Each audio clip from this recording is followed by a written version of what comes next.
เห็ดหมูกรอบในหม้ออบไร้น้ำมันพี่น้องมาเบิ่งวิธีเฮ็ดเนาะแซ่บๆอันนี้ก็คือแบบกรอบแห้งแซ่บๆพี่น้องหมู3สั้นแบบนี้พี่น้องผัดกระสตัดเฮ็ด2ตอนพี่น้องตัดเฮ็ด2ตอนล้างให้ความสะอาดแล้วผัดก็สิไปต้มอันนี้หมู3สั้นแบบนี้ก็ต้มมาตั้งหม้อใส่น้ำแล้วก็ใส่เกลือพี่น้องแล้วก็ต้มเนาะ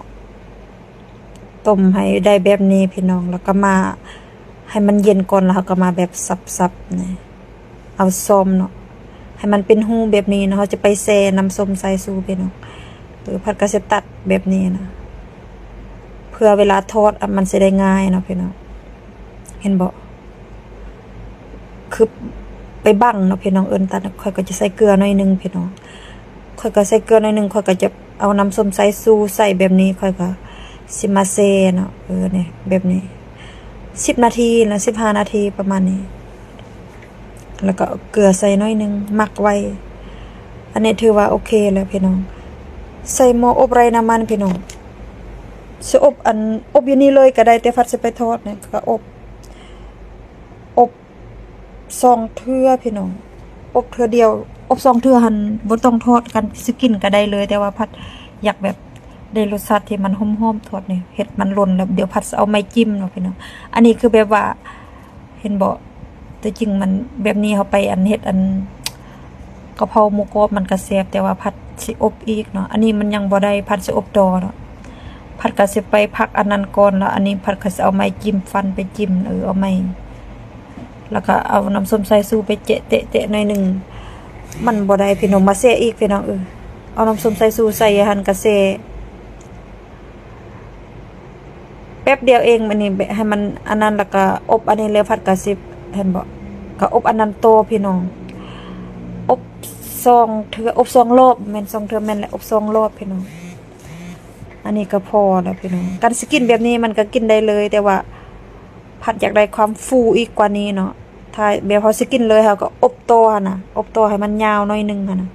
แต่ว่าผัดสิไปใส่ในอันนี้ใส่ตู้เย็นเนาะแล้วก็ใส่ออกมาแล้วเดี๋ยวนี้สิไปทอดอันนี้โอ้ยไวปานคิดตัวเนาะค่อยก็มาฝากเสียงเลยพี่น้องตั้งน้ำมันแบบร้อนๆแล้วก็เอาลงพี่น้องร้อนจัดเนาะน้ำมันเอาลงเห็นบ่มันเริ่มฟองแล้วพี่น้องเนาะเดี๋ยวให้เบิ่งพี่น้องเห็นบ่งามบ่พี่น้องค่อยอยากได้แบบฟองๆแบบนั่งมันฟูๆแบบนี้เลยพี่น้องเหตุผลที่ค่อยไปอบ2 รอบเนาะนะ2 รอบแล้วค่อยก็เอาไปใส่ในตู้เย็นอีกพี่น้องบ่โดนดอก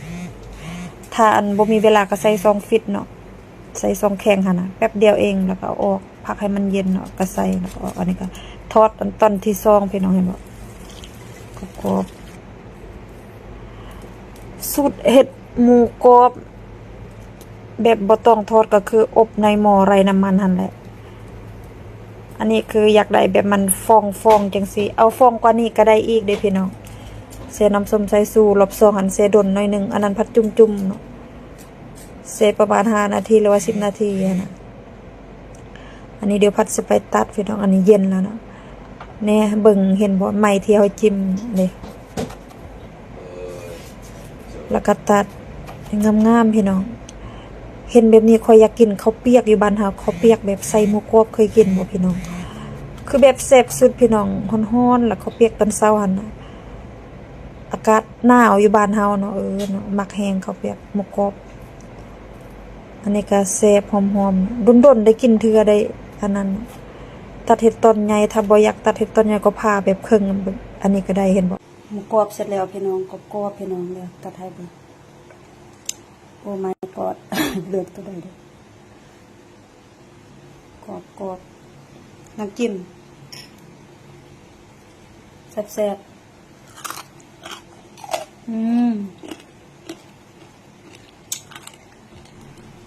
บพี่น้องกรอบสำหรับคนที่มักกินหมูกรอบเอาสูตรนี้ไปเฮ็ดนะพี่น้องบ่ต้องทอดก็ได้นะอบ2 เทื่อเนาะเทื่อที่2หั่นอบแบบยาวเลยเนาะแต่ว่าก่อนสิอบเทื่อที่2หั่นก็แบบใส่น้ำส้มสายชูก็แซ่แบบประมาณ10 นาทีจังซี่เนาะแล้วก็มาอบอีกหั่นให้มันฟูๆฟองๆเลยนาทีเฮาปรับได้เนาะมันเฮาก็พยายามแบบอบน้อยนึงเฮาก็มาเปิดเบิ่งจังซี่หั่นน่ะ สุดนี้ครับพองว่าเฮ็ดง่ายสะดวกเด้อพี่น้อง คนมักกินหมูกรอบคือผัดเนาะอย่าลืมลองเฮ็ดกินเด้อ